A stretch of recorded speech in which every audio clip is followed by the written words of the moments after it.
that you've been to some fireplaces. It's hard to carry on when you feel all alone. Now I've swung back down again. It's worse than it was before. If I hadn't seen such riches, I could live with being poor. Oh, sit down, oh, sit down, oh, sit down. Sit down next to me. Sit down, down, down, down, down. Sympathy.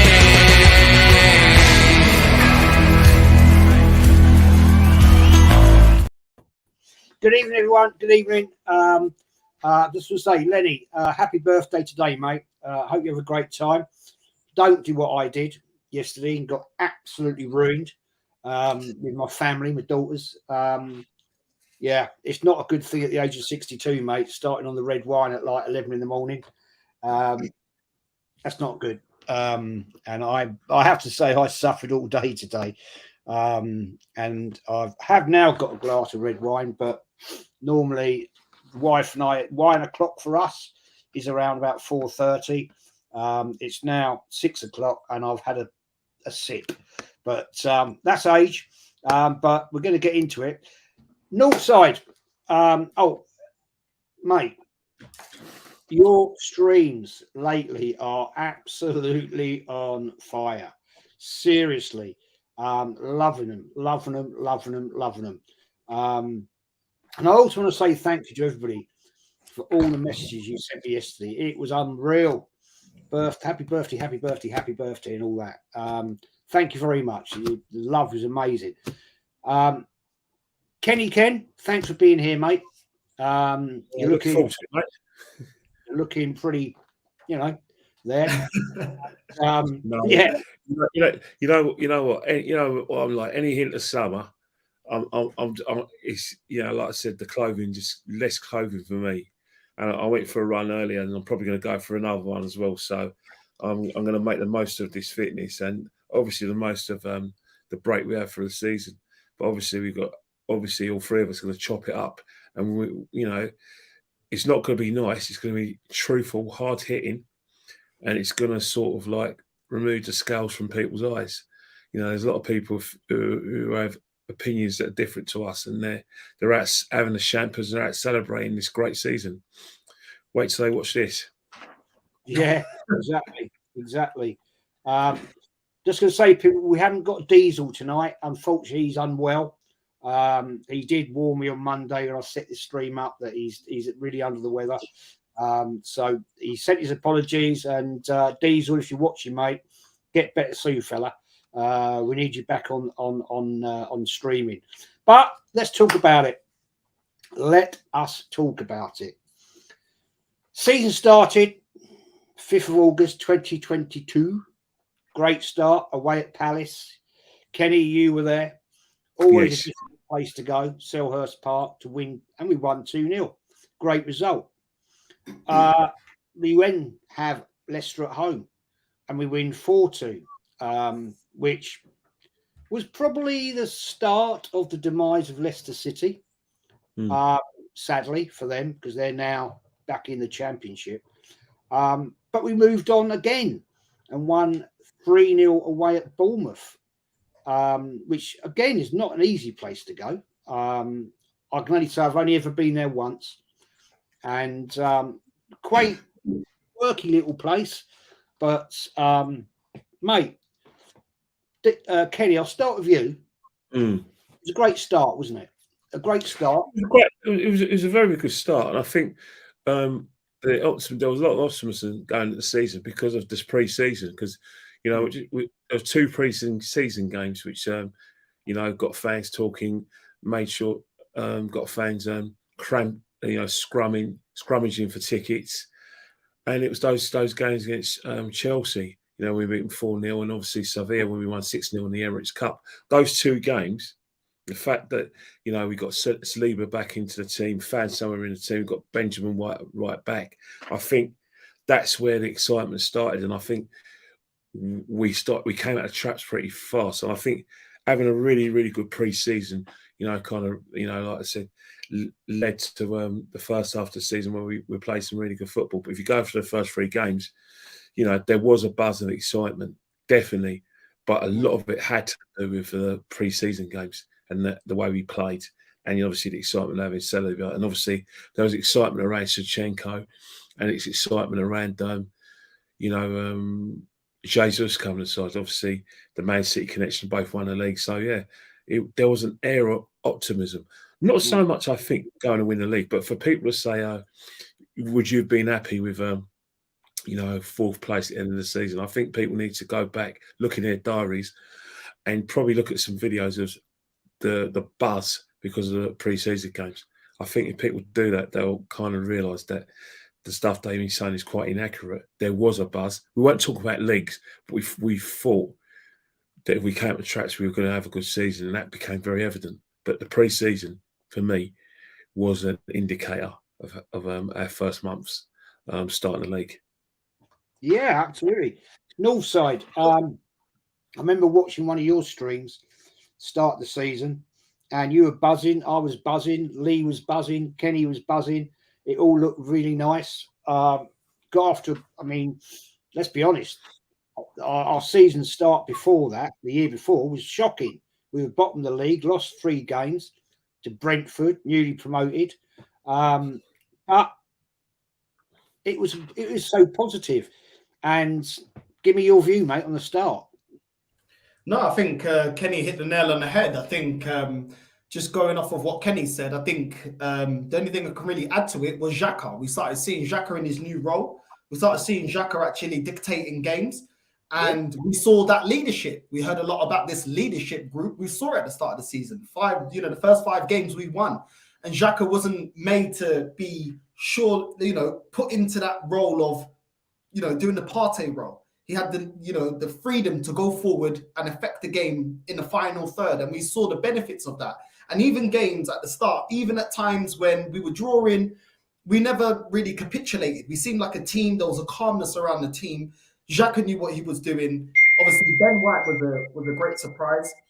Seeing Ben White as a right back instead of a centre back. And we looked more solid as a defensive unit. Going forward as well, obviously the revelation of Jesus and how he was bringing out the best in Martinelli and Saka earlier on. And we saw the fluidity. I think Xhaka and Jesus definitely made our attack a lot more fluid. Jesus, the way he was dropping in deep, making space, drawing defenders out of position, and making space for Martinelli and Saka to run in. Zinchenko as well, overloading the midfield. That was something that we didn't do previously, because obviously we didn't have Zinchenko. So I think we started off very well, and there was a calmness. And it wasn't, like Kenny said, it wasn't just the results. It was the style, the way that we were playing, the way we were commanding the game, the way that there was a calmness, the way we were able to put teams to bed and see out a result, like a 2-1 against Fulham, where you could say it's a tight game, but we were able to see that out. And it didn't feel like squeaky bum time. So, yeah, first 5 games, I think August was a great month for us at the start of the season. I totally agree. I was one of the people that was bigging up Granit Xhaka. I mean, I'll be honest. I mean, after how he disrespected the club at Crystal Palace 3 seasons before that, I wanted him out, because I don't think Guendouzi did anything as disrespectful as Granit Xhaka did when we were at Brighton, when he actually was like basically defending a teammate.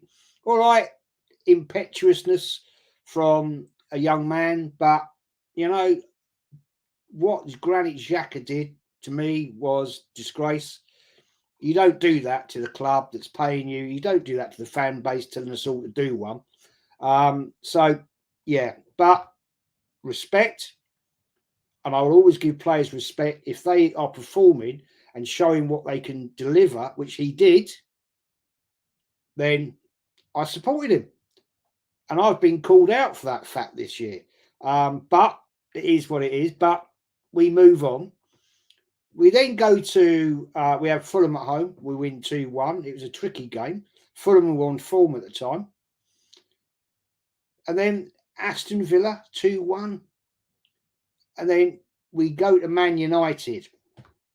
Kenny, we go to Man United. Absolute rubbish tactics and substitutions at Old Trafford by Mikel Arteta, and we lose 3-1. That was an absolute joke of a game. I was so angry with him after that, Mikel Arteta, because he totally and utterly cocked it up. He showed his naivety, and we came out from there where we could have possibly won, but we capitulated in that second half, Kenny. It was a disgrace. What's your view? What happened in that game is that firstly you take the Fulham game where we came from behind, we won. Aston Villa, said that was good. That was a good game as well. Man United, I think Man United had a game plan, and we fell hook, line and sinker for it. We actually started off ourselves trying to hit Man United on the break, and it kind of worked with albeit disallowed goal from Martinelli, but it kind of worked. But when we decided to sort of like try and dominate the ball, we kind of made Man United's tactics for him. If you looked at the Man United midfield, he made sure, Ten Hag, that he had his most accurate passes in that midfield. So he had Eriksen, he had Fernandes, and basically what they were doing, they were just basically saying, right, whatever you do, Rashford, you just get in behind them. Anthony, you get in behind them. You look at all the goals that were scored. It was when they got in behind us. The first goal by Anthony, he got in behind their defence. He conned Ramsdale, put the ball in there. The second and third goals by Rashford. Again, he's got in behind. They've got him behind, and it was a lot to do with Eriksen. Like there was other, situations where people were talking about the VAR when they thought, Odegaard, little foul on Eriksen. But you're right, it was a situation where Man United worked us out pretty quickly.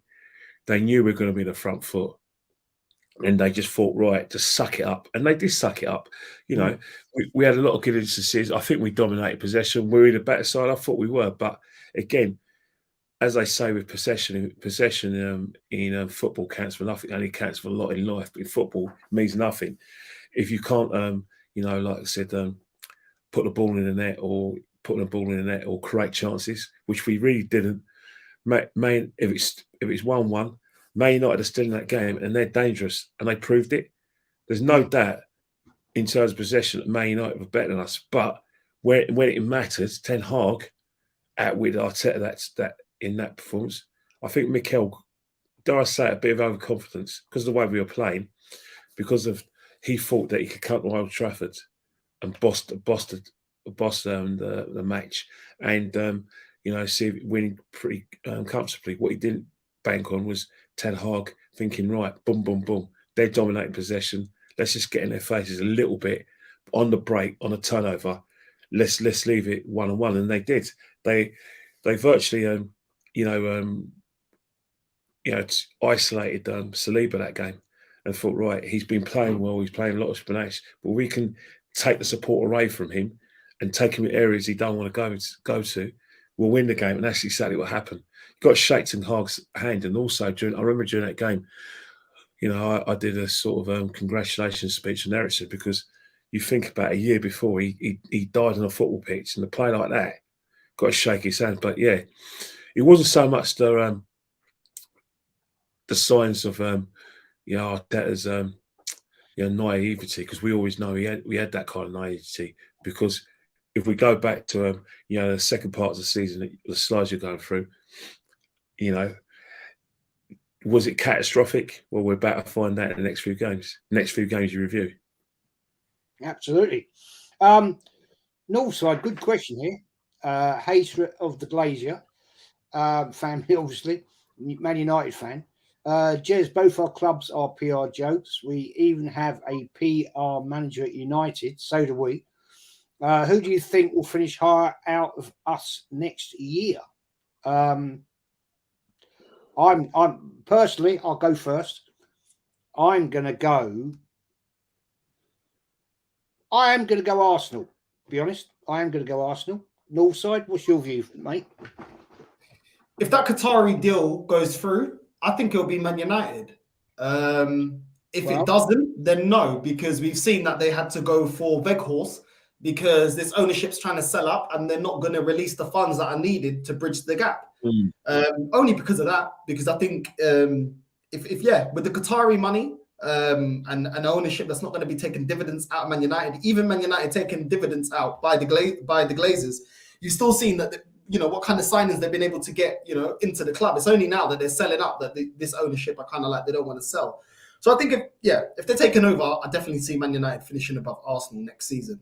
I agree with that, but I don't know if that's going to happen at the moment. I still think this whole sale thing is a load of bullshit.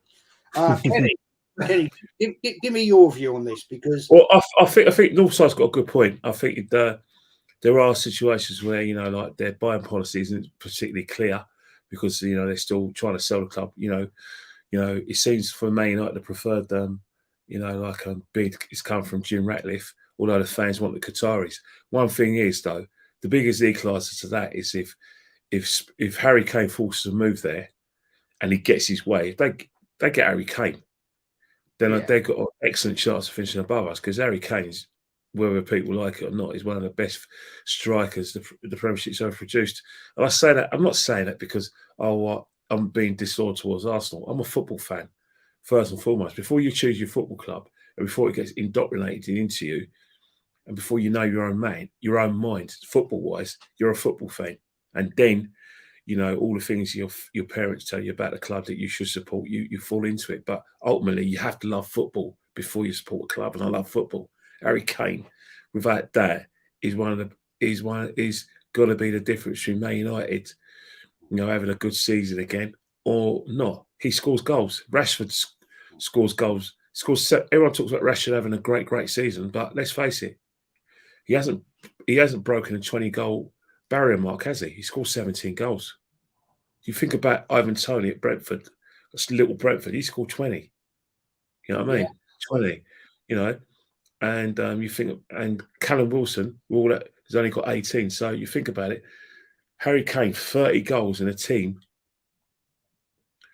that is going nowhere in terms of they haven't qualified for Europe, they haven't won a trophy again, and he's at a club he doesn't really want to be at. Get him in a place where it's a new challenge for him. We'll struggle, because I'll say it with the greatest sadness. Until we get a striker like Harry Kane, we're going to struggle ourselves. Yeah, seriously, Jesus is not the answer. It's not the answer.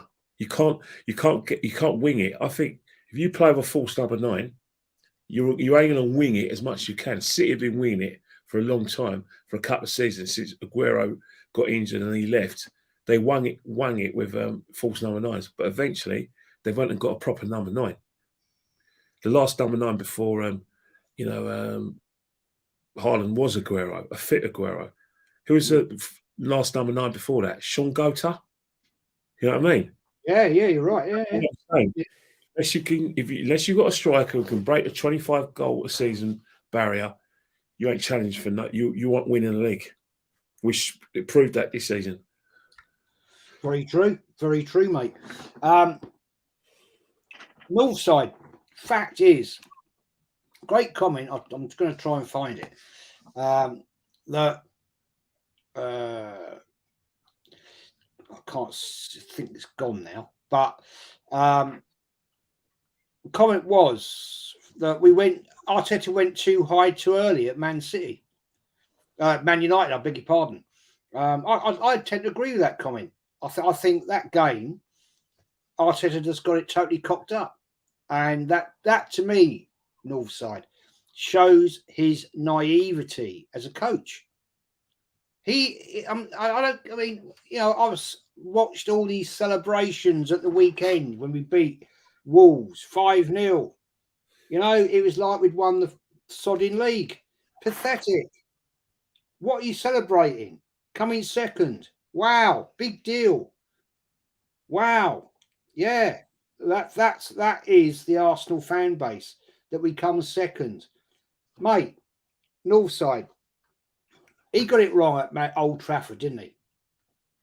He got it wrong. And what I find so funny is this is the game that all the super fans, started to try and rewrite football. All of a sudden, we deserve to win this match. We had more possession. Well, last time I checked, goals win games, not possession. Look at our possession rate, look at our pass rate, look at the scan rate.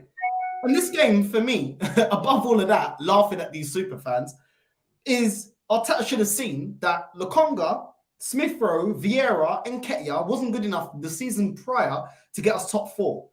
This game should have been, the fire up his ass to realize that in January, we need real reinforcements. When we needed to actually come back into this game, substituting on Smith Rowe, Vieira, and Nketiah wasn't good enough. We didn't get back into the game. And also, the fact that they were hitting us on a counter-attack, Zinchenko was also showing his deficiencies, leaving gaps in behind, pushing up way too far forward, and allowing a massive gap in the left side of our defense, and allowing them to hit us on the counter. And look, Zinchenko, you already know that he's not going to defend properly. Ben White, he hasn't got the legs. If you're going to play a high line, he ain't got the legs to run back. And and he should have seen these little signs, and he didn't. He didn't see that, and he should have known that Ten Hag was going to play counter-attacking football, and that we can't play a high line. You've got a fullback in Zinchenko that doesn't defend, and you've got Ben White that's going to get beat for pace. And whether people think players like Anthony or Sancho or Rashford are world class, well, most of those players have got pace, and we were put to the sword. And I just think it was pathetic, and it is what it is. I mean, we'll get on to the other games, but it was just this game you could see, once Man United really, started scoring 2-3 goals, we had no response, and you could see that Arteta was unable to change the system. Kind of reminded me of Arsene Wenger. This game, reminded me of Arsene Wenger. Plan A ain't working. We just stick to Plan A. We don't change it up. We don't nullify, what they're doing. No, we just keep playing a high line, being naive. We keep trying to keep the ball, and not nullifying the strengths of the opposition. And that's what I thought about this match. Yeah, absolutely. I totally agree, 100%. Anthony has put a great comment here. Big up Jez, Kenny, and Northside. I think Man United had a better season than us. They won a trophy, 3rd in the league, and also could win the FA Cup too. Now, I've just got to say here, I've been having discussions with Arsenal fans saying, yeah, but we came 2nd. But we haven't won fuck all. They have won the Carrier Bag Cup, and they could potentially win the FA Cup. So dear God, can we have had a better season? We haven't won anything. Kenny, you got to remember one thing: the narrative since Arsene Wenger stopped winning trophies, since Arsene Wenger stopped being a good manager, was that he believed that the importance is getting in the Champions League at all costs. But it's not just Arsene Wenger. You think about it. Allardyce put degraded trophies by playing, weakened teams for Bolton in the cup competition. So it's not just Arsene; it's other clubs as well. Some clubs put even finishing 10th, as like I said, there's more of a, more of a reward than winning a cup, because they know that they think that financially they'll get more prize money for when they finish in the Premiership. So it's not just Arsene Wenger. But one thing is the mentality. I'll get to him. Don't you worry, mate. I'll get to him. We've got to discuss that interview as well again. But it's the mentality of Luke James, mentality of younger people in football now. The FA Cup is not a big thing. Northside, obviously, you're a lot younger than me and Jez, but I could tell you, Northside, if I was to tell you how massive the FA Cup was, how massive FA Cup final day is, and how massive it was to this country, that regardless of who was playing, all the men, everyone stayed in to watch the FA Cup final, because they weren't watching the 90 minutes. They're watching the occasion. They're watching. I still do. Yeah, I still do it as well. I'm looking forward to the FA Cup final because it was massive. Even a League Cup final, winning a cup of Wembley is massive. But younger people now, and I'm talking about, you know, people with fan cams, they're all of a sudden confusing themselves because they're saying, "Oh, it's only the Carabao Cup. It's only you know, we got the Champions League. That's a massive achievement," and they're doing that because you can't tell an Arsenal fan who spent all maybe 2 years in Labour, you know, bigging up this manager, talking about what a great season they've had, only to say to them, "Well, hang on here, your season's been poor. You bottled the league. You know, Man City probably didn't have their best first half of the season. They still won it comfortably, the league. That would hurt them if you told them the truth." And the same with the cups. You've got one guy in the fan cams having a go with a player who's won multiple trophies about the importance of Carabao Cup. But he's saying at Man United, you think that Man United season finishes third above Moneybags Newcastle when on an inferior goal difference, stopping Man City from winning the treble, winning the Carabao Cup against Moneybags Newcastle in Ten Hag's first season. Yeah, right. Of course, the FA Cup don't mean anything. Of course, we've had a better season. A normal person, a normal football fan, will correct all those Arsenal fans that believe that. You know it. Do you know what, Kenny? Yes. Do you know what, Kenny? The other day, I've just started my new job today. The other day, as my leaving present, I got 2 tickets to do the Arsenal stadium tour. I didn't pay for it. The guys at work, as a you know, wish you all the best. Moving on my new job, they got it for me. So I took my girlfriend, went down there, and I actually thought it was absolutely disgraceful. And I'll tell you why. And even my girlfriend, she doesn't even care about football. She's been in the Benfica stadium tour with me. Yeah. The Arsenal tour is not about winning nor trophies. It's all about going through the history, which they brush over. It's about going to the press conference. It's about standing. We spent more time sitting down watching, which is good that Arsenal do things for the community. Yeah. But at no point did they say, "Oh, we're going to go see the trophies." And I said, well, hold on, this is the stadium tour. Where's the trophies? That should be one of the first things we go and see. This club, the reason this club is a big club, the reason this club has so many people around the world following this club is because of the history of this club. This is why we've got a big fan base. This is why we are the 3rd biggest club in England. They didn't do it. Before, I went to the guy and I said, well, where's the trophies? Oh, the museum's down there. We won't charge you extra. Just go in there and say yours. They charge you extra to go and watch that. Yeah. That's what he said to me, yeah. He goes, "Oh, I'll do it as a freebie. I'll do it as a favor." I said, hold on. I said, when I went to the Benfica stadium, yeah, there's 3 rooms of all the stadiums. There's cups that were discontinued from the 1930s, 20s, 1910s. All the trophies, all on display, is going in glass, kind of like glass walls, going all the way up to these massive ceilings. I went to the Arsenal Museum to see the trophies. They haven't got all the trophies up on display. They've got a couple of statues and a couple of cups on display. Benfica have got the 2 replicas of the Champions Leagues, but one in the 60s. They've got all the equivalent of the FA Cups, which is the Taça de Portugal. They've got literally a whole wall of, at the time, it was 37 league titles. This year's made it 38. All on display. And you get a picture of how big the club is. Even my girlfriend that doesn't even care about football, even though she's, you know, from Islington, she said that Arsenal stadium tour and the trophy museum is pathetic. This club is not promoting winning, and you can even see it through the stadium tour. They're not trying to make people see, right, go for the title, go for the cups. They don't care. They're charging you extra, and they're not putting in the stadium tour. Oh, we'll brush over that. We'll just show you everything else. Oh, the Diamond Club. Oh, look at the Diamond. I couldn't give a crap about the Diamond Club. I care about the trophies. I care about the heritage. It says everything. I think that's the problem. The problem we got in this club and our supporters, obviously, before we go in and review, I said to Jez and I said to Lee, and I stand by it, we've got 3 types of supporters. We've got fans who are true Gooners, diehard Gooners, and not the ones who've just been going from the 80s, the 70s and 80s. Because you could be a diehard Gooner and a proper Gooner, and you could stop. You could be like in your teens or in your 20s, and you could be diehard and think, right, the club comes first at all costs.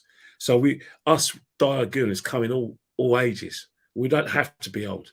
Then you've got what I call the the second part, who I absolutely despise, the Nick Hornby types, the kind of level-headed fans who look down and nose at everyone's. They all want to be like bloggers or or vloggers, or so they can go and get people to do their Patreons and all that sort of silliness.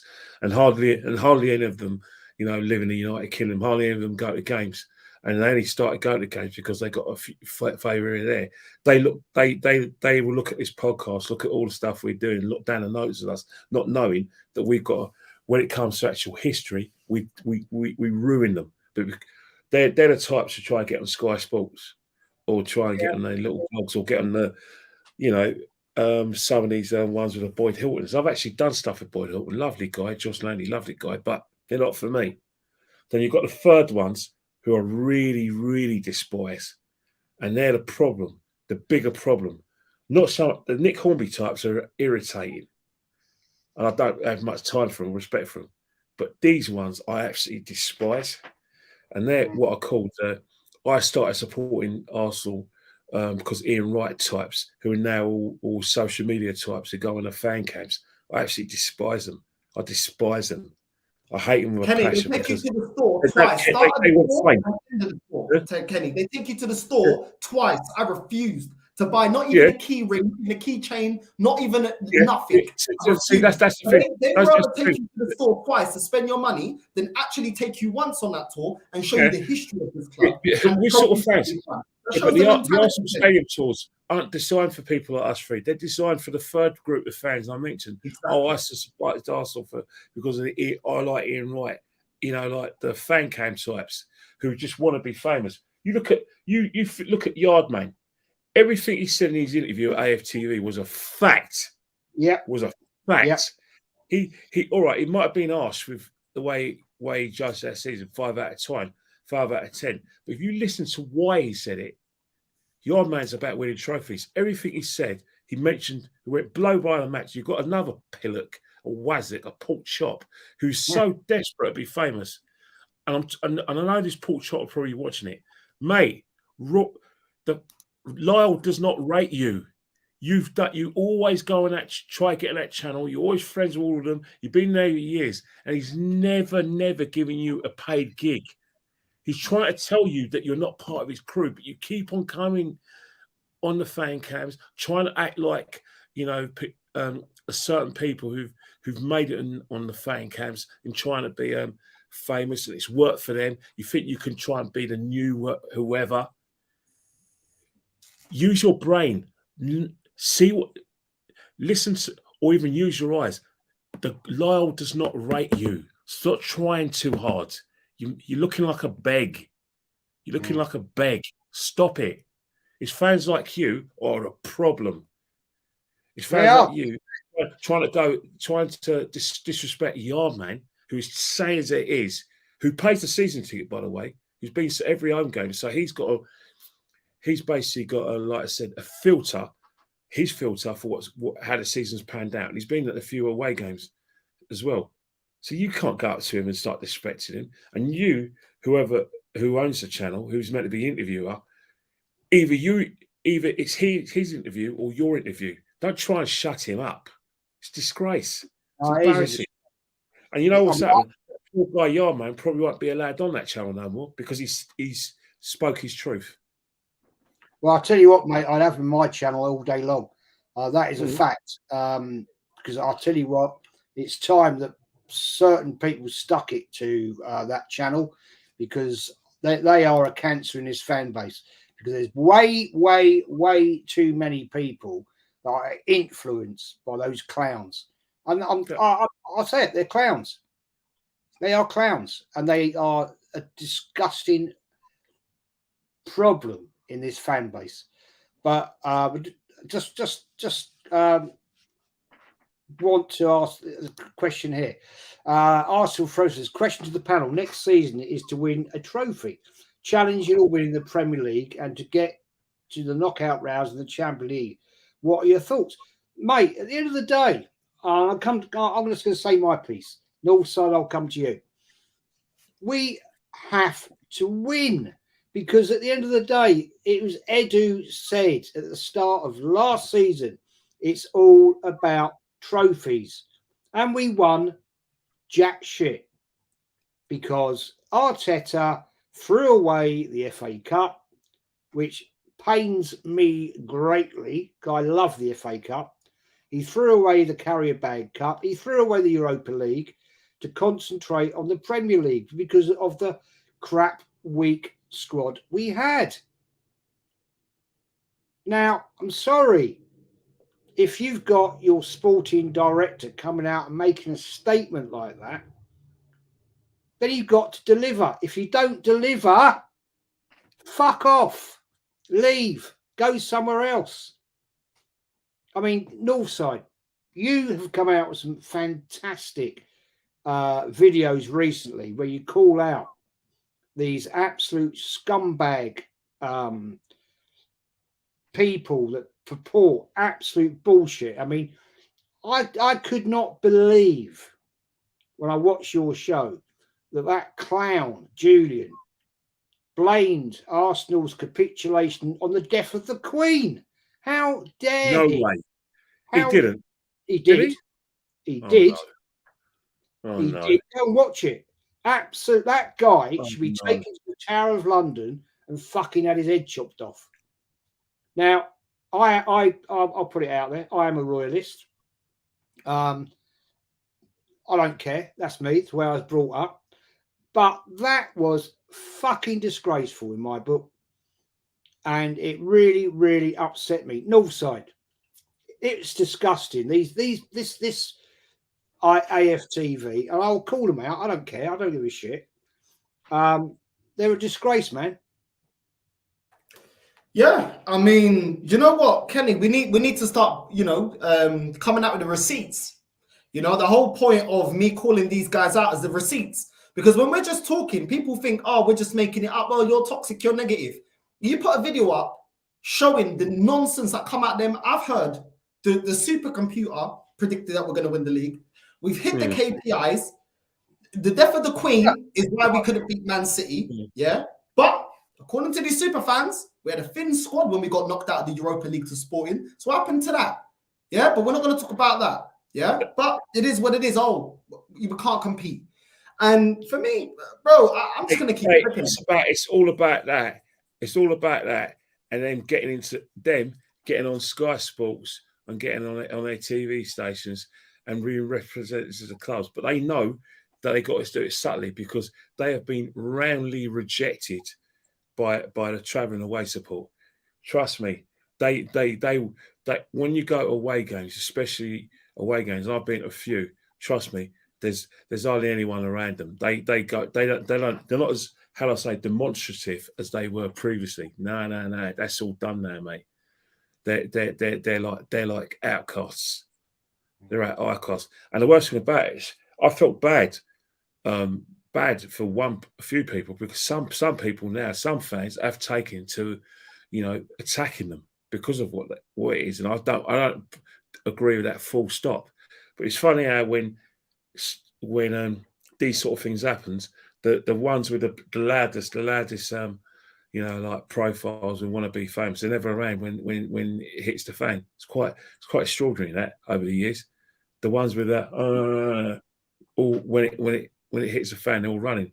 But the fact is, the problem we got is a lot of TV producers, a lot of producers of radio, they're all youngsters, all junior producers. So they're lazy.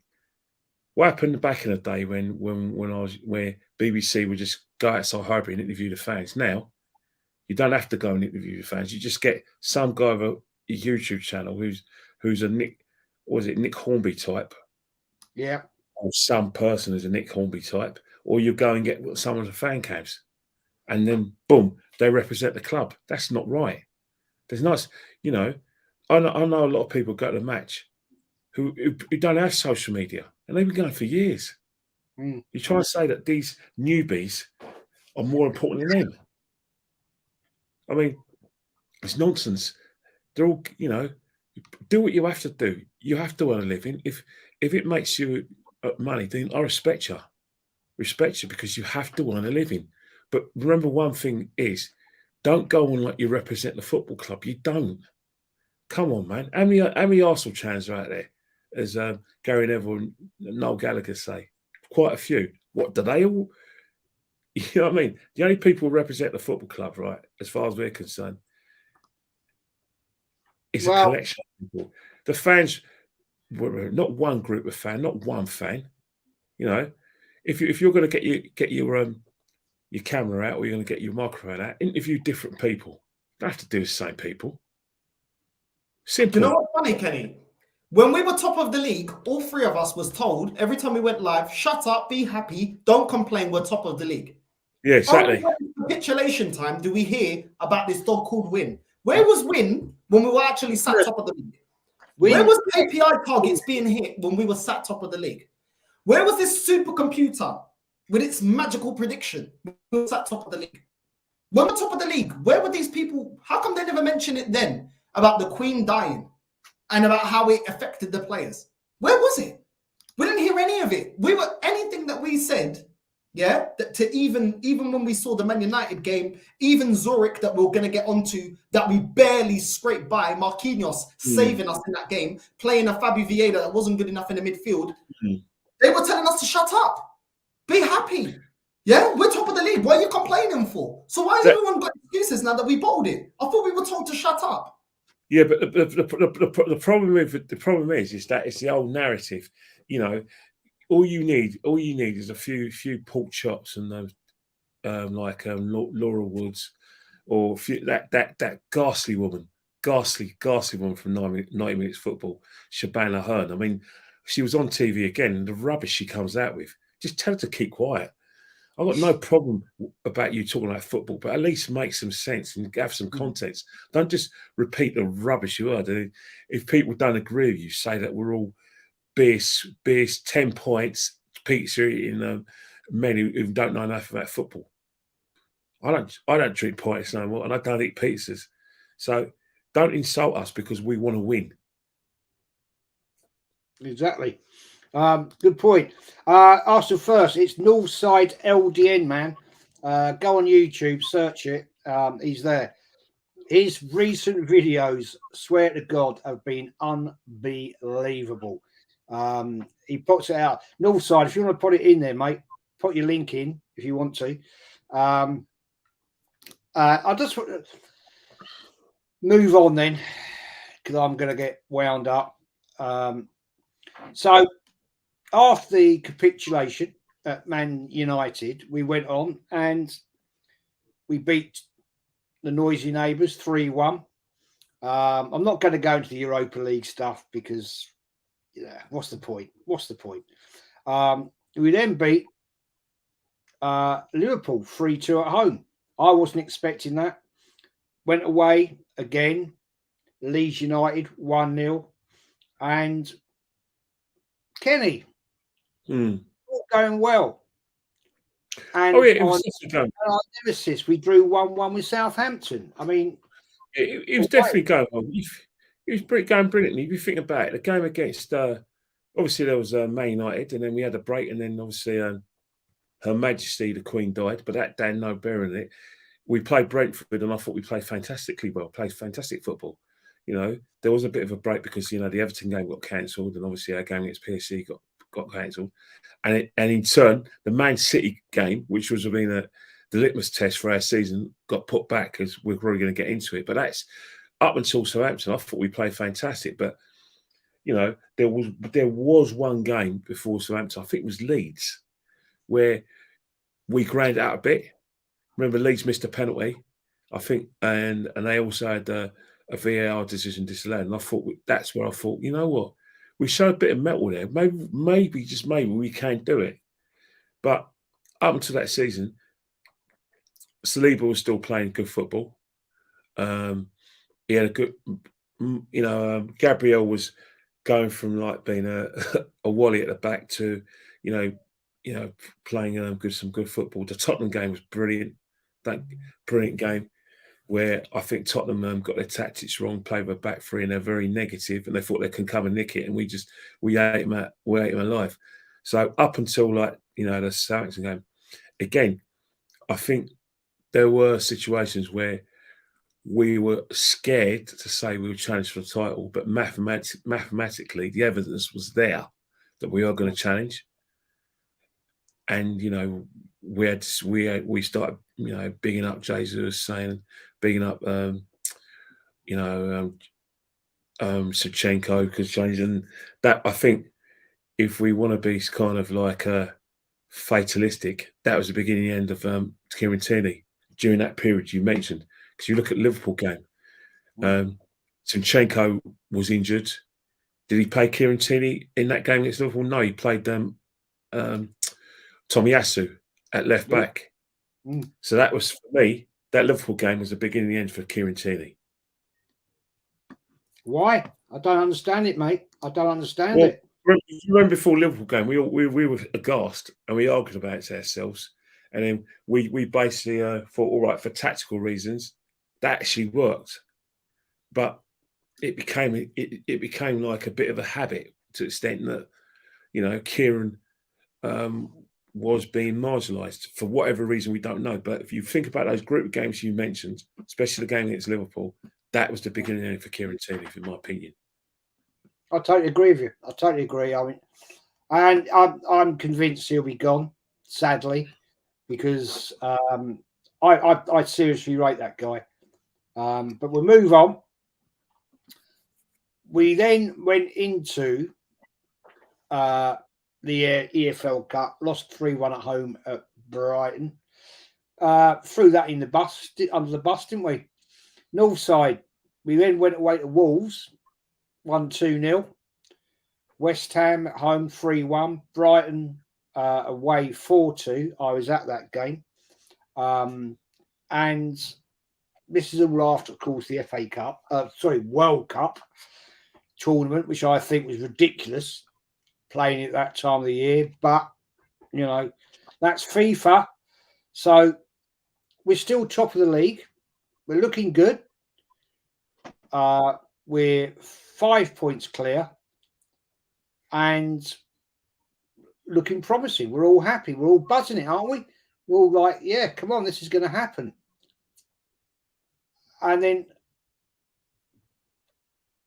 we get into the January transfer window. And 3rd of Jan, we play Newcastle at home. 0-0. Bit of a bore fest, to be honest.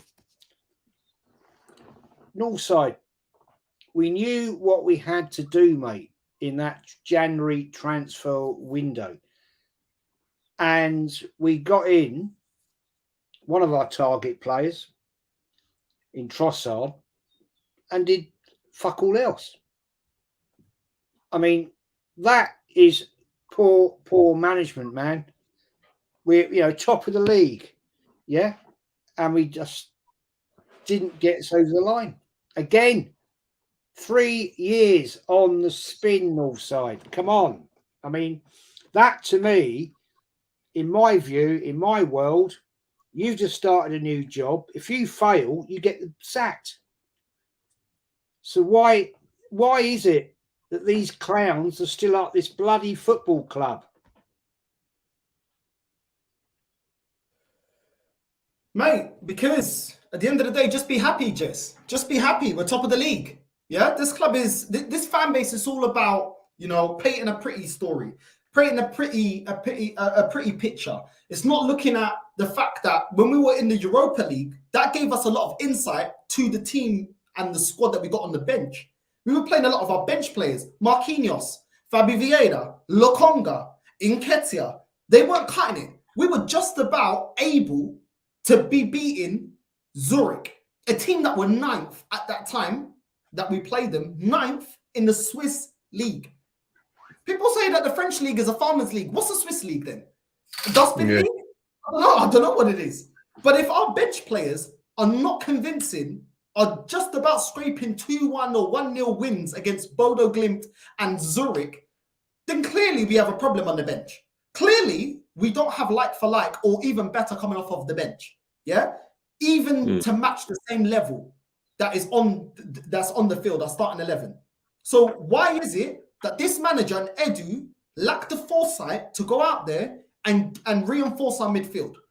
Because last season, we were told when we got rid of 6 players in January, oh, don't worry, in the summer, we're going to have a major war chest coming in. We're going to get the players in. Don't worry about it. The summer transfer window, we didn't get all the players that were necessary. And in January, we go into it and we still haven't addressed the deficiencies in our midfield.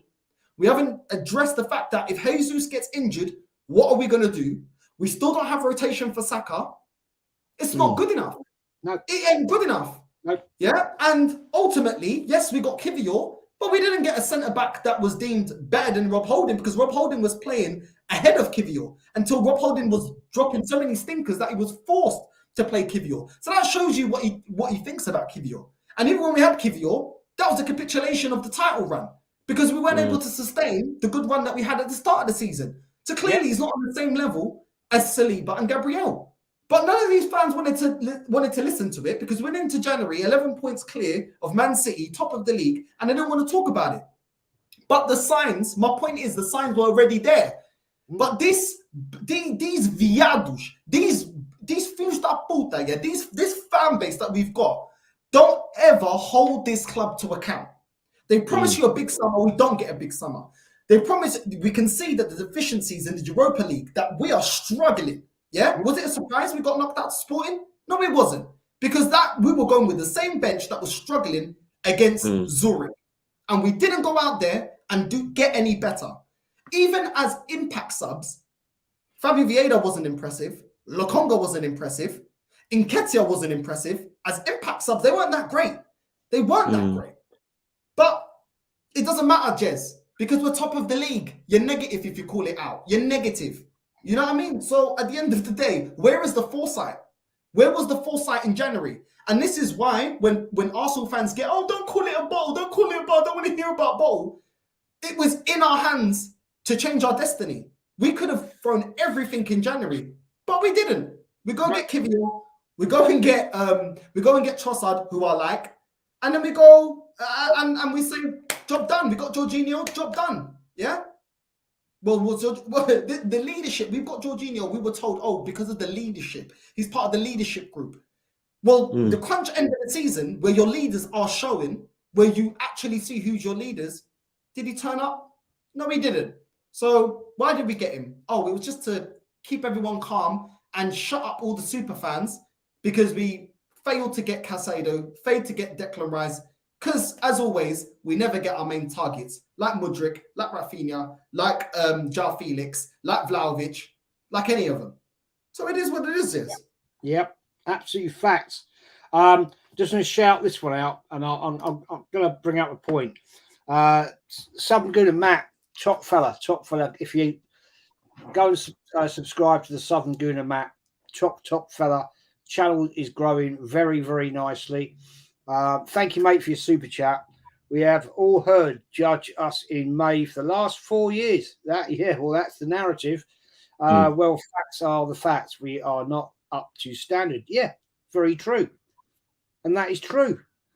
I am so fed up of hearing this constant bullshit from Arsenal football. This PR osis. It just winds me up, and I could do a whole show on that. I'm just on that alone because it is absolutely crap.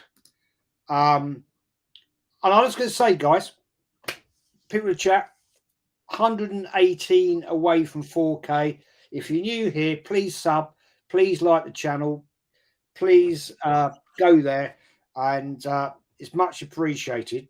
But Kenny, I want to get into this now. So we go away to Everton, Goodison Park, quirky little place. We lose 1-0. We lose 1-0. Shocking display. Shocking display. And then we have Brentford at home, draw 1-1.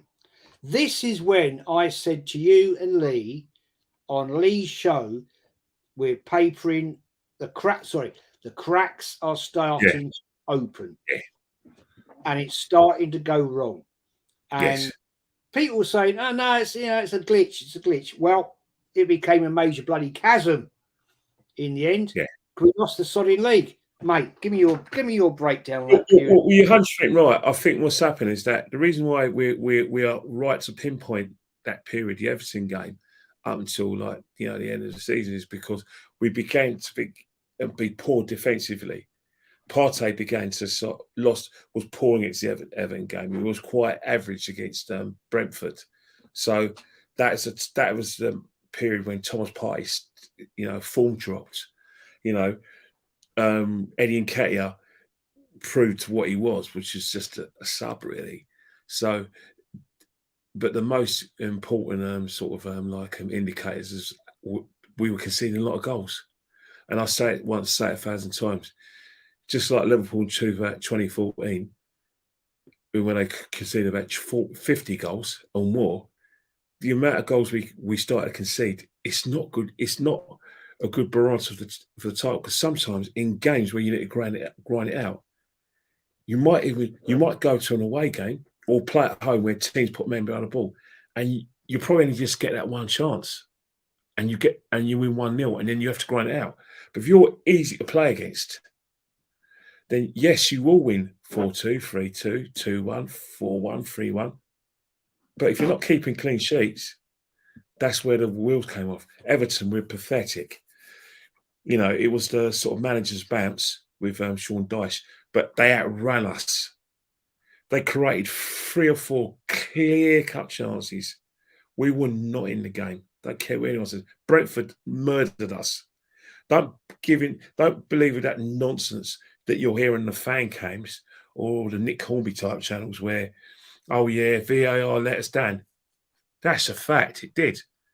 But how many clear cut chances did they have in the first half? How many times did they get through at the midfield and straight out defence? Many times in that first half. It would have been an injustice if we won that game. It was an injustice. We got a draw. They were better than us.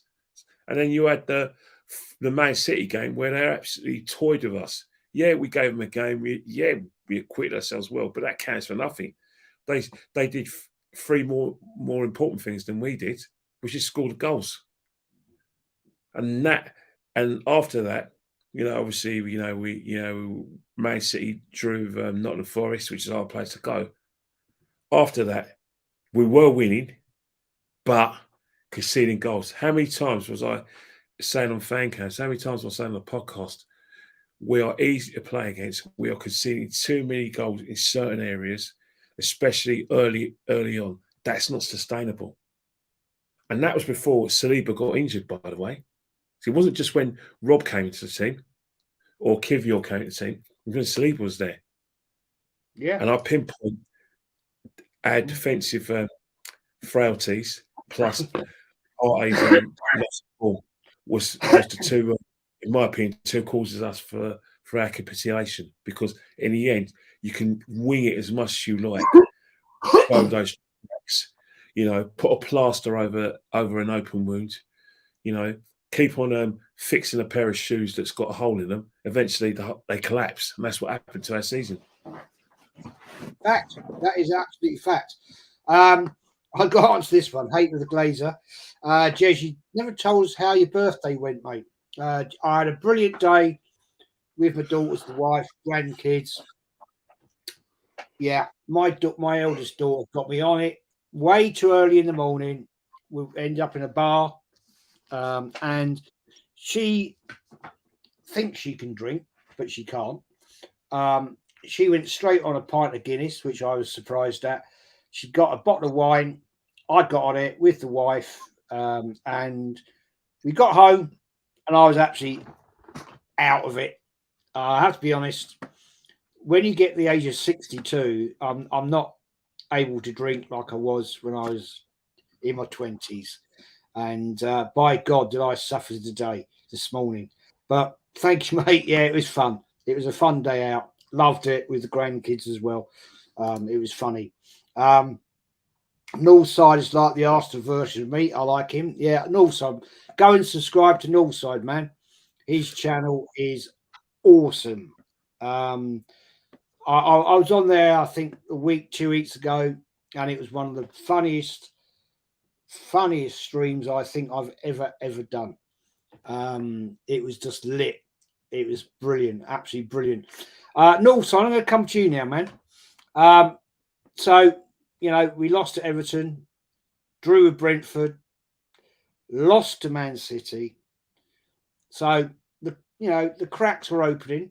We then had the amazing Aston Villa away, 4-2 game. Leicester away, 1-0. And then we beat Everton 4-0 at home. And then we beat that iconic game. I mean, it was an amazing game. Let's get it right. You know, Arsenal Bournemouth 2-2. Incredible goal in, what was it? I think it was the 96th minute. We were basically also fluking it, weren't we? We were fluking it.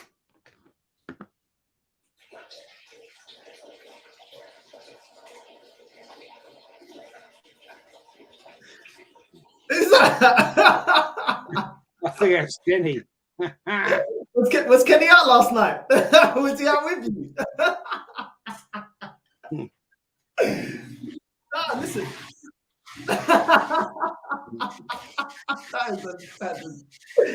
Kenny. Kenny, was you out with him last night, was you? Was that? He was out with me. He was out with me. Was you out drinking last night? No, we definitely fluked it. And we could see that we fluked it because Sporting Lisbon, when we drew against that game, wow, look at the lineup. What did we say about what we needed to go in the January transfer window, go out and get? We needed to go out and get a bench that's able to keep up with this momentum and keep up with the good work of our starting 11, but we didn't. And we got found out. And I find it hilarious because Sporting Lisbon ain't the richest club in Portugal. And compared to Arsenal, we basically got oil money compared to them. The wages we can play, the players we can attract, the money that we can fork out to buy players. How are they able to compete against us? I asked this to super fans. How are they able to knock us out of the Europa League? How are they able to get a 2-2 draw? How are they able to match Arsenal? Yeah? We've got the best looking Spaniard we know, the best youngsters in world football.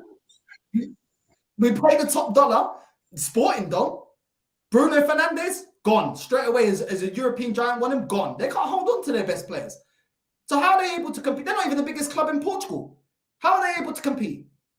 The crack showed. But these super fans didn't want to hear it. Oh, we're still top of the league.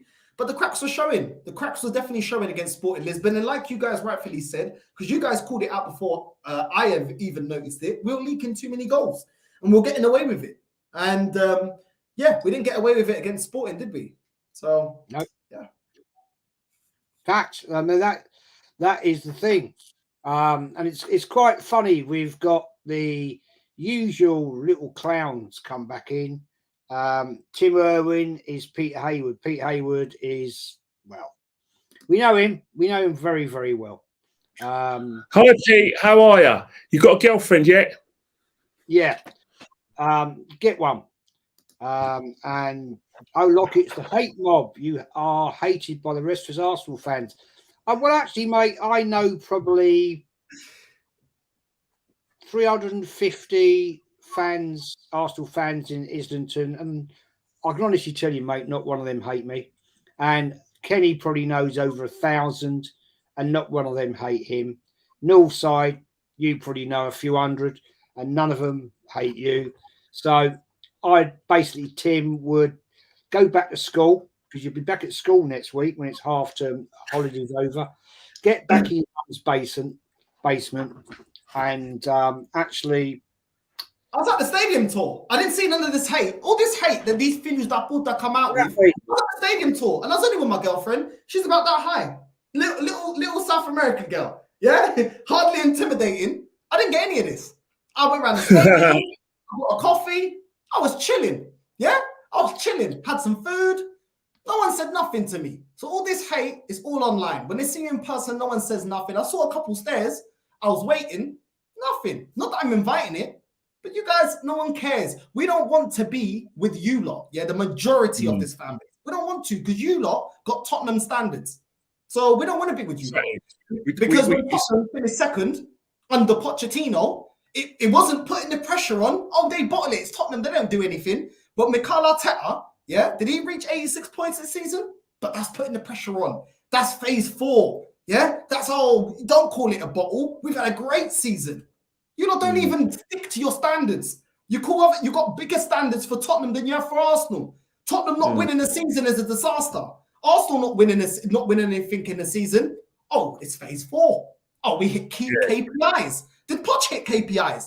Because I'm telling you what, if he hit the KPIs, well, he didn't have £500 million spent when he got them second place and he got them to a European final.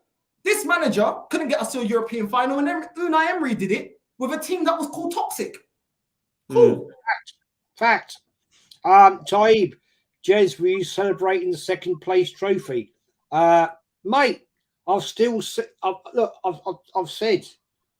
I'm still waiting to see the top 4 trophy, let alone the second place trophy. Yes. I've asked Kenny. Go on, mate. Hey, it's funny you've asked me just now. I was at the game afterwards and I couldn't believe what I was seeing. It was like a carnival period, like the lap of honor. I was thinking, people saying they're so proud of the players. I'm thinking, what? Now you proud of them, yeah, clap them off by all means. I mean, they're giving you 90 minutes football. By all means, do it. You should clap them. I'm not begrudging you that, but to say that you're proud of their efforts, come on, man, they let us down. There's no doubt about that. They let us down, and then you come outside the ground, and it was hilarious. It was on my Instagram stories, so you know you only see it for yourself. I mean, some of the spin. I'll tell you one thing. I think Zebedee could have spun that much. The amount of spin I was hearing from some of our fans trying to convince people it was a great time. I actually had to try and unconvince people, but at the end of the day, people think that strongly about this season, they're going to say it. But it wasn't a great season. We got nothing to celebrate. You know, let's not forget that a lot of those people bought tickets because they thought it was going to be some sort of a carnival or a kind of a coronation period where we won the championship. Now we're going to have the crowning of this. Now we're going to be crowned champions. You know what I mean? And it never materialised. The Nottingham Forest game the week before was meant to be the day we win the league. That's just facts.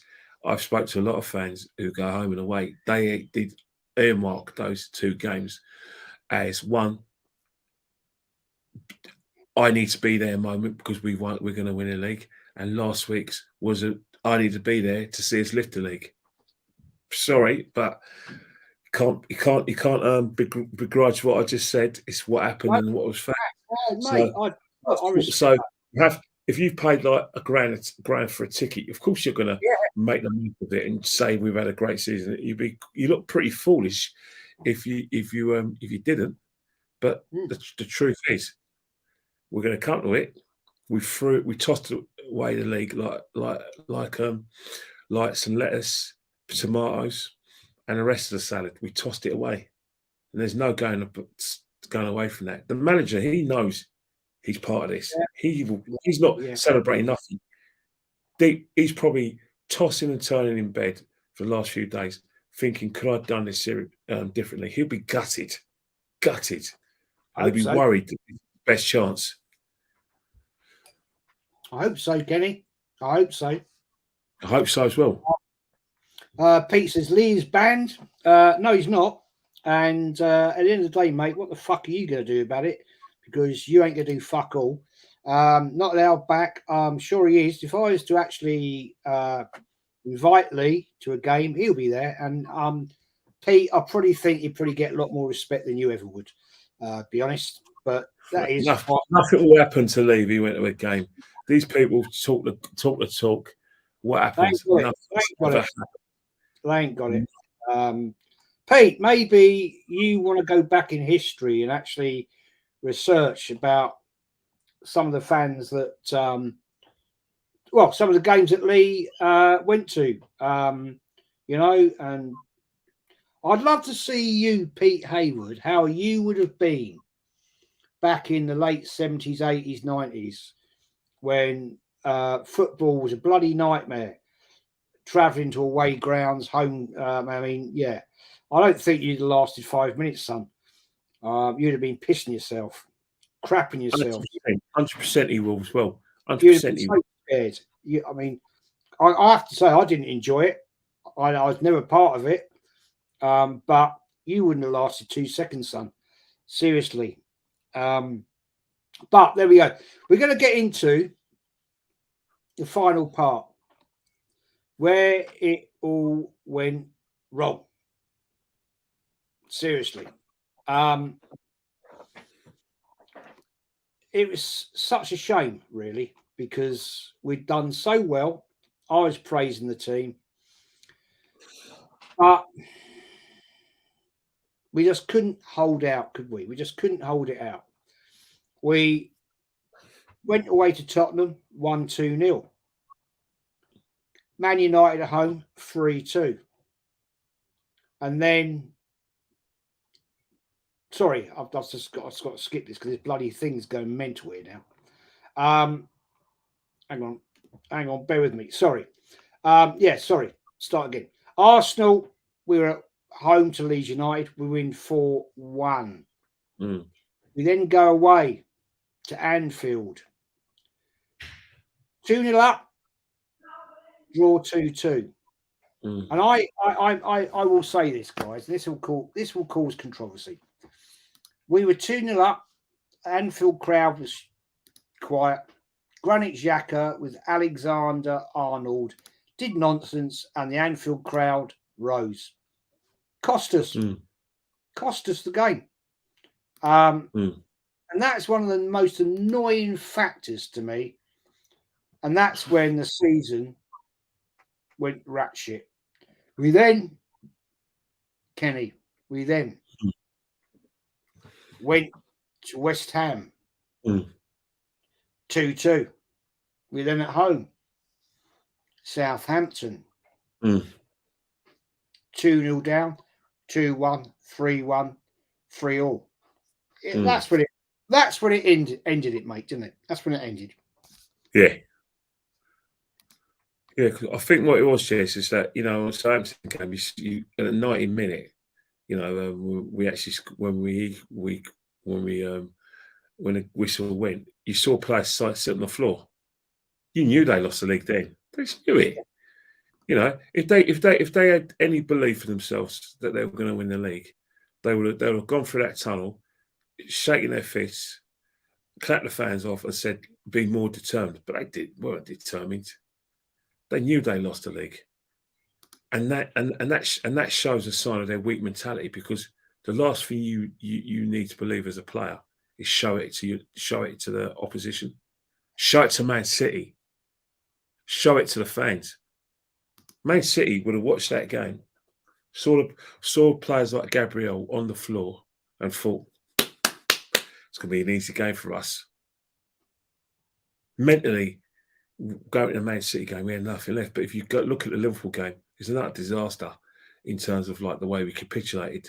And let's not forget, when we were on top, they had a couple of good chances. I think Salah had a good chance, and I think Robertson had a good chance. So the warning signs were there. And you are right. You know, when Xhaka had that little like head-to-head with Trent Alexander-Arnold, I think what he did, it didn't just galvanise the Liverpool crowd. I think it galvanised their players. Do you see Konate afterwards? See, when Xhaka didn't want it with Konate, did he? Didn't want a piece of him. He basically took charge of that game. He was probably their best player. You're going to look at the goals from, you're probably going to look at the goals that I think Salah got the first one, didn't he? Salah got the first one and missed a penalty, and then you look at the goal from Firmino, Firmino. But it was the leadership wasn't actually shown by Van Dijk. It was Konate. You see the tackles he was making. He made a massive tackle on Martinelli, and Martinelli kind of lost his confidence to actually run at him because he thought, "Oh, there's this big geezer, got no chance. He's going to clean me out." Xhaka cleaned out Konate, and Xhaka looked up and saw it was Konate and went, "Didn't want to know," And from then on, that galvanised Liverpool. And let's face it, give them about another 5 minutes, they would have won the game. No doubt about it. And the West Ham game was an absolute disaster. We actually played probably our best football for the first 20 minutes of that match, where we actually ruined them. It was a case of us winning 4 or 5-0. But again, one moment, Declan Rice, robbed Partey.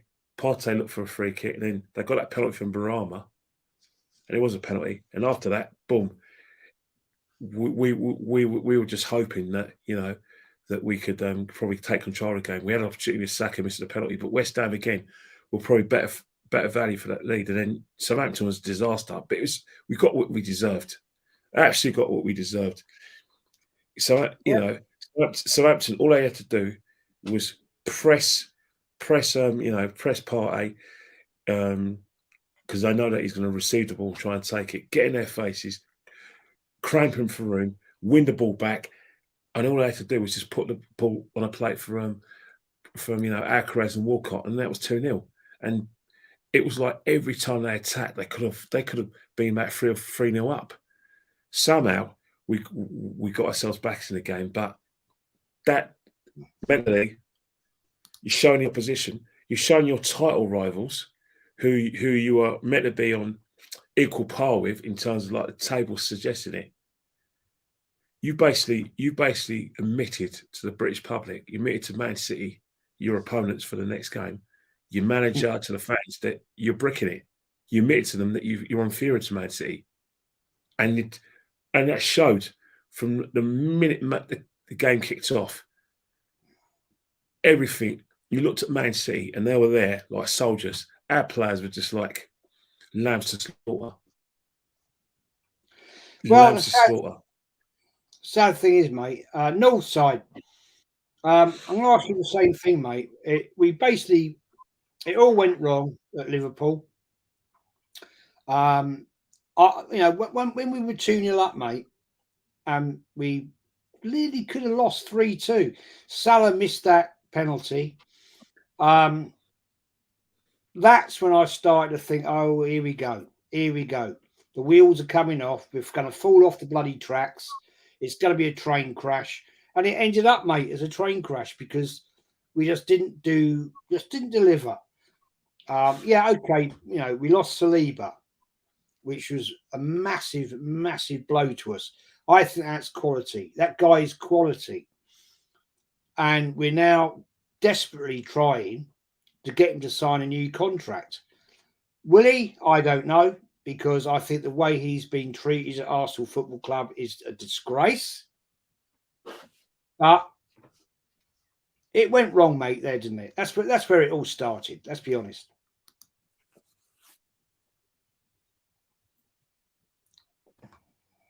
Jez. Yeah. Where was Win? Why don't we sub Win on? Why don't we get Win? This is why I had to get a picture of Win. Where was Win? We should have subbed him on. Maybe we would have got a win. Winless. I don't know. Where was he? I don't know where he was. Because he like Arteta said on Sky Sports, he livens up the place. He makes us believe we need to take care of Win. Win will help us. Win will give us all the confidence. We can push it there. We can try it there to win the league. Where was he? Because for me, it was absolutely shambolic, Jess. Absolutely shambolic. We score first. We score our first 2 goals. We score first, and then we just sit back. Sit back. I mean, I just don't get the naivety. I mean, Arteta in the All for Nothing was getting out speakers, that he could not be able to bring to Nottingham Carnival, because I'm telling you right now, you get kicked out with speakers like that. That ain't a proper sound system. Kenny knows. You know what I mean? Yeah. And he's telling them the importance of Anfield, and guys, we need to play it there. We need to push it there. Getting out the lamp and getting out and all these extra things that he's talking about. And then this is what you do. At halftime, you don't change anything. You don't fire up these players. You've been bigging up Anfield about how hard it was to play as a player, and you can't transmit. I love using the word transmit. We'll have to transmit the energy. Yeah. Where was that? Yeah. Where was that at halftime? You talk about it. You made it was box office from you. The performance about Anfield in the All for Nothing DVD. But as soon as the cameras are gone, yeah, and we ain't got a DVD, we ain't got nothing to sell. All of a sudden, where was that? Because even a down and out Liverpool, which they were down and out this season, you can't be that arrogant at Anfield, yeah, and expect them not to turn up because they know that crowd is going to get onto them.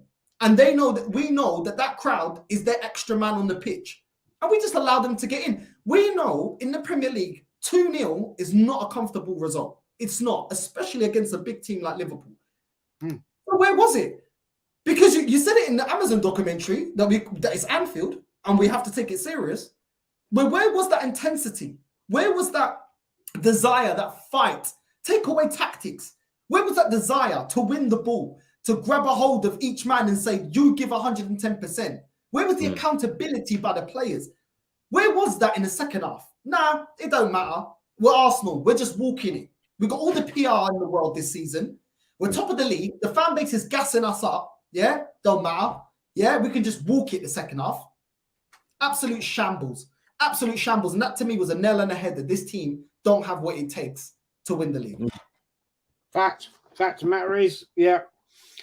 Okay, we're going to come into the last game of the season before we wrap this up. Arsenal 5, Wolves 0. Massive celebration at the Emirates. Huge. People dancing around, hugging, kissing each other like we've just won the Premier League and we've actually won absolutely nothing. I mate, sorry, Kenny. Yeah, I mean, you go all the time, but back in my days when I had a season ticket, after what had happened this season, the North Bank wouldn't have been celebrating. They'd have been booing. They would have booing them. 100%. You've thrown it away. You've thrown it away. You threw away Arteta. If Arteta had been walking around that park, mate, in my day, he would have been giving it that.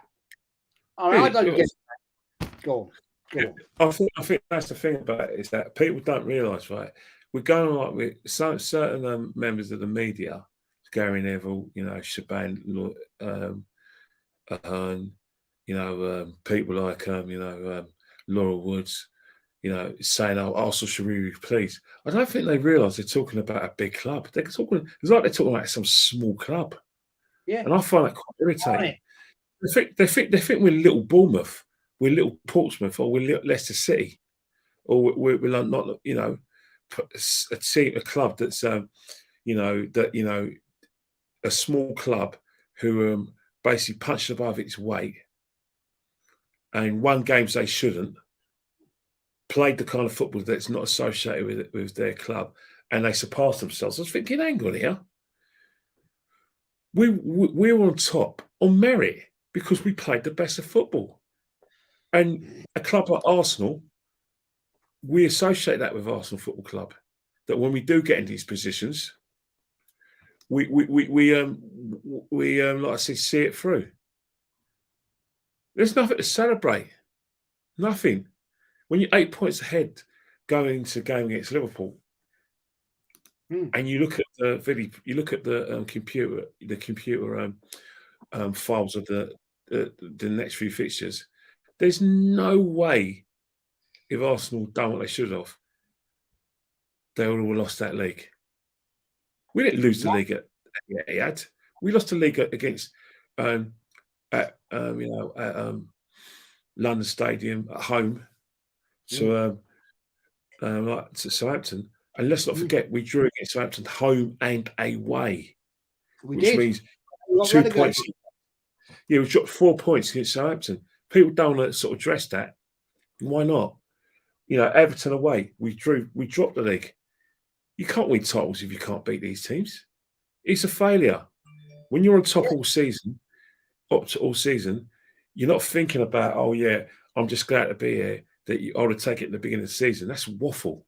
You weren't saying that when we were in ascendancy, when Man City lost against the Man United away, lost against Tottenham. You weren't saying that. You were laughing at Man City. You're thinking De Bruyne's off form. Pep's, experimented too much. He made a mistake and let Shevchenko go and let Jesus go. Oh, has Pep got his wrong? Has Haaland disrupted Pep's way of playing? That is the narrative. So why are you going back and saying that despite all these alleged, like I said, the mistakes Pep was mentioning, that you lost the league? That, that you should be happy just to finish ahead of Man City. Let's not forget, this is not the Man City team of 2018 and 2019. It's not. They're not playing that kind of football. Don't get me wrong, they're better defensively. But second half of the season, they're phenomenal. But they were still behind us. And people don't seem to forget. Man City won a title without kicking a ball, and they won it with 3 games to spare when we've been leading for 93% of the season.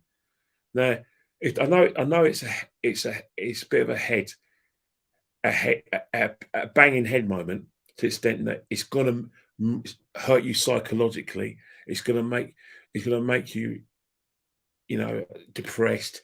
It's going to get you in a situation you don't want to hear about football. But the truth is the truth. We've bottled the league. And I don't know what planet people are thinking that we didn't. We bottled the league. It's as simple as, it's not being churlish, it's not being arrogant, not being rude. We bottled the league. It's in black and white. Yeah, absolutely. Fact. I mean, Northside. I know you're as gutted as I am on this.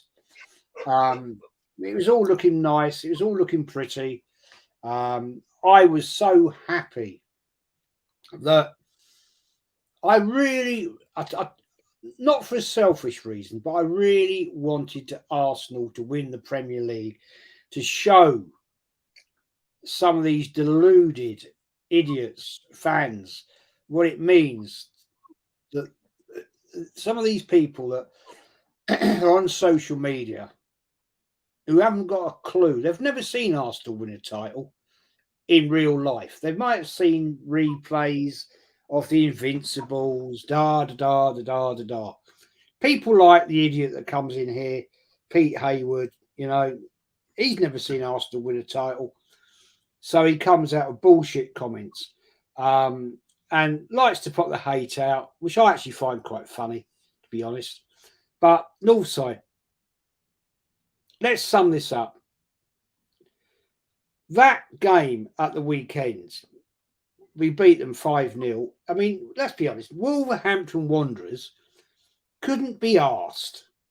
They turned up because I'm pretty certain they turned up at the Emirates with their wives and kids, and they were going to get taxis, cars, whatever you like, straight to Heathrow, and they're probably now on holiday in their private holiday locations around the world, having a great bloody time. And good luck to them. But the fact remains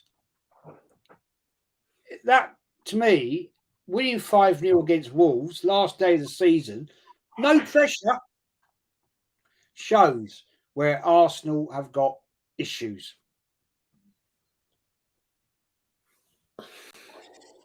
Listen, Jez, this is what it was about. Yeah, a love fest for Xhaka. Xhaka, biggest thank you. Always your home. Thank you for what? Thank you for winning some FA Cups. What, the FA Cups that you guys now want to put in the bin? That is part of, now we got bigger fish to fry. Don't worry about that. What are you thanking him about? Bottling the league? I'm sorry, no, so can I just say, who the fuck are them clowns anyway? This is the fan base that we have. Really? Well, we're upset. Well, I've seen you, Jez. I've seen you, Jez, upset. I've seen Kenny upset. You've seen me. Someone put, why am I shouting? You know why am I shouting? Because I'm pissed off. And I'm hurt. Because you know what? The club I grew up supporting don't exist. And it hasn't existed. And for a long time, I was in denial. I'll put my hand up. I was 12 the last time we won the league.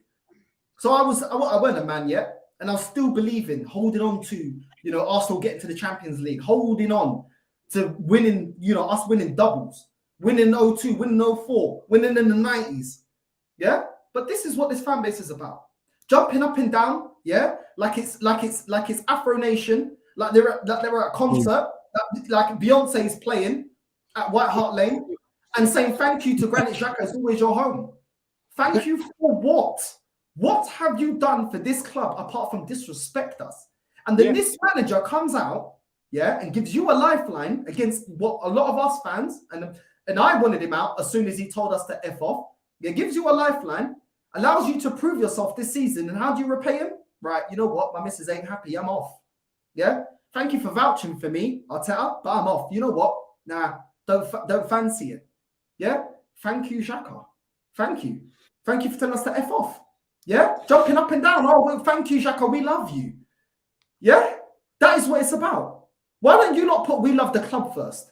And you lot don't go out there, the Cronkies and the manager, and the sporting director, all of you lot have failed your job. We love Arsenal. And if you ain't putting this club first, winning major honours, we love Arsenal more than you. You can leave. You can leave. You've been paid handsomely all these years, sucking up all those wages, millions a year. Goodbye. But no. Oh, what a lovely fan base. Classy Arsenal. Bye, Xhaka. Oh, we miss you. Come back again, please. Is that what it's about? Or is this a football club? What am I supporting? Because I don't know what I'm supporting anymore. Yeah. I'm hurt. And yes, we all got different personalities. I come from a different culture. But we all love Arsenal. And we all express it in different ways. I swear in Portuguese, people think it's I'm trying to make a joke. Sometimes I am, but sometimes all I can do is joke. Otherwise, I'm going to be swearing so much on stream. I won't have a channel. I am upset, Jez. I'm upset. Away from the camera, away from the channel. I'm upset. I'm upset, bro. That at the end of the last game, these lot are cheering, jumping up and down, giving it a green light to the ownership that you don't have to go in and get us in the title race next season. We're just happy to be part of top 4. And the fact that we're back in the Champions League, not winning it, not demanding to win it, we're just back. And that's it. Players, you lot can do the bare minimum. We love you no matter what. Yeah? Doesn't matter. Fabio Vieira, you can be here for the next 7 years. Yeah? And do a Xhaka. 1 good season out of 7, and we love you. You can always return back here. That's the standard of this football club. And that's why I'm upset. Absolutely. Do you know, that picture behind you, Northside, that picture has got to be an Arsenal photographer taking that. And that sums up how this fan base is. These are probably people that have flown in, paid an exorbitant amount of money to get a ticket, last game of the season, never been before, probably from fucking Thailand or God knows whether Vietnam or fuck knows where. And this is where we see the love fest for Xhaka. I see it on Facebook. I see it on. I don't ever go on Twitter, but I have got Twitter, and I see all this, wank fest for Xhaka. These are the clowns. These are the clown fan base that we now have because of our worldwide branding. Yeah, that's fine. That's great. Brilliant. But actually learn about the fucking club, you clowns. Learn about the history. Yes. They don't care. They don't care. The reason why they don't care is because simple reason is that, the club, all they're interested in is the right now. And they love the association with, being with a football club. A lot of our, and the sad thing about it, the whole situation is that a lot of our fans from overseas, they want to know Arsenal fans. But the problem is that AFTV or fan cams have got there first. So their first association with Arsenal fans will be the fan cams, AFTV. And then it will be all the other channels like the Arsenal Visions, whatever the Guru Talk we want to call them. Because, these are channels, because you think about it, all the Arsenal channels have subscribers from all over the globe. Not only do they have subscribers from all over the globe, they also have subscribers around the country. But the subscribers around the globe, they know the players. They know who Mikel Arteta from watching on TV, but they know the fans. So you know, as I say once and you say 1,000 times, whoever gets their story in first is the first to be believed. As you know, as Mark Twain and you know said, the lie will fly all over the place before the truth puts its trousers on, and that's it. They got there first. They're the ones who people are going to follow. They're the ones that our overseas fans or younger fans are going to listen to. You know, of course, if you've got the most views and you've got the most subscribers, of course you're the biggest fan base. Of course, you're always right. It's always been the case. Yeah. Well, I mean, I'm still desperately upset about what's happened, but I'll get over it. I'm going to wrap it up, guys. Thanks everybody for watching. Smash the likes up, smash the subs up. Nearly on 4K. That'd be nice. Smash the likes up, people, man. Come on. I'm still going to be doing stuff in the summer, transfer stuff. I'm going to do a lot more of the history thing because people keep saying to me, yeah, I know they don't get great views, Jez, but we like it. So I'm going to do it. I am going to do it. But the big thing coming up, the big thing is the next Arsenal quiz. That's the big one. I've started working on it already. Kyle Walsh holds the crown. He took Kenny's crown, which I couldn't believe. There's going to be anybody can join in. I don't care. It can be anybody. I can have 10 people on the channel if anybody wants to join. But that'll be fun. It will be a big quiz. It'll be a 40-question one, and I might even actually give a prize away to the winner. So that'll be fun, guys. That'll be fun. But we're going to round it up. Northside, mate, thank you for coming on. Your channel is absolutely on fire at the moment. And thanks, mate. Shout your channel out, bro. No, it's always a pleasure to jump on, Jez. Always a pleasure to jump on, and thank you for the nice comments. My channel's NorthsideLDN, all one word. And yeah, that's my channel. The same for my Instagram, and yeah. Make sure you come through and make sure we get Jez to 4K. He deserves it, man. He deserves it. Honestly, top guy, Jez. Honestly, and I hope you did have a great birthday. And yeah, you deserve everything that's coming your way in terms of your channel growth. Your channel growth, you're smashing it. You're almost hitting 4K. So listen, you're smashing it too. And make sure you also follow Kenny Ken. Yeah, we need to do a petition to get Kenny Ken to make a channel. Every time I comment on stream, I'm telling you that. We need that channel. We need it. We need it. But yeah, thank you for having me on. Thank you, mate. Northside, you're always welcome, man. And I have to say once again, the stream we did 2 weeks ago was probably the funniest one I've ever done. Honestly, mate, that was absolutely legendary. Quick question. Will M. Hooper, Jez, was the 79 FA Cup final between us and Man United the first meeting between the two clubs in a cup competition? No. It was the first time in an FA Cup final, but we had met many times back in the 50s, 60s, back in time. Kenny Ken, mate, always a pleasure to have you on, my friend. As I said before, I thoroughly enjoyed it. Yeah. We definitely, I know, like you and Lee, definitely need like a break, and I respect that. But you know, there's still things to be done. I don't think we're going to be watching too much of the Women's World Cup. You know, I don't understand. I'll still watch something, but I'll be watching the cricket. But I'll still be keeping my eye on the Arsenal because, you know, that's when the channel. That's when we start looking at players. Is Declan Rice coming to Arsenal? Are we going to get another striker? I'm hearing rumours that Arteta has put Xhaka's move to Germany on hold. Apparently. Why? No.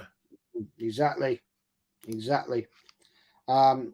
Mate, Kenny, shout your Instagram out where we can find you and what you're doing. It's at Kenny Ken 1972. I do a lot of stories. I do a lot of the odd videos as well.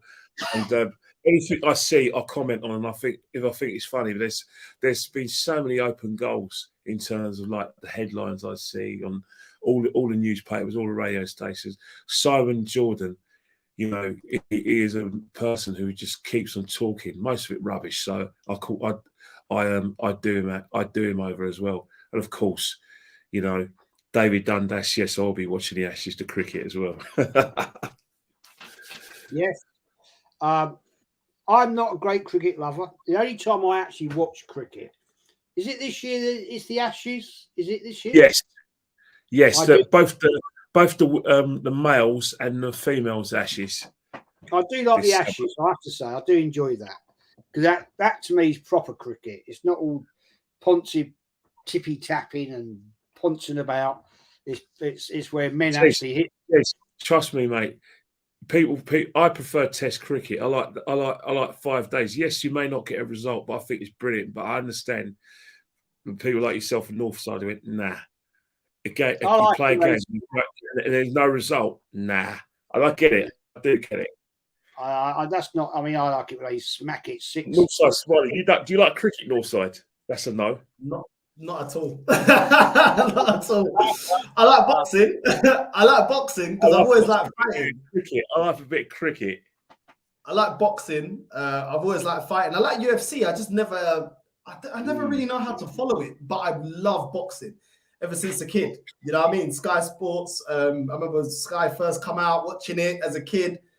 Boxing's mine, but I don't know how you do it. I don't know how you sit there and watch cricket. I don't know how people do it. I don't know. The Ashes is cool. I've been a cricket fan for. I've been a cricket fan for since I was that high, really young. So, yeah, tennis is cool. Yeah, I like a bit of tennis, but cricket always supersedes the tennis. But obviously, football by a mile, then it's boxing. Then I suppose it could be like cricket. But yeah, I do love me boxing. But Arsenal, that's on a level. There's an Arsenal badge. And Taib says, I think Jez would be a great bowler. Mate, as a kid, I loved playing cricket. I loved it. I wasn't actually a bad bowler. I was crap at batting, I won't lie. I was actually quite a good wicket keeper, to be fair. You know what I mean? But football was always my thing. But guys, we're going to wrap it up. Thanks for watching. There will be stuff coming back out because I want to keep this channel going over the summer to keep you lovely people entertained. And Northside, my bro, thank you, mate, for coming on. Thank you so much. Kenny Ken, thank you, mate, for coming on. As always, absolute legend. And thank you very much. Diesel, get well soon, my friend. I know you're very poorly right now. And we're going to wrap it up, people. I'm going to do the outro and we'll speak very soon. And take care, everyone. And I'm relieved to hear that you've been to some far places. It's hard to carry on when you feel all alone. Now I've swung back down again. It's worse than it was before. If I hadn't seen such riches, I could live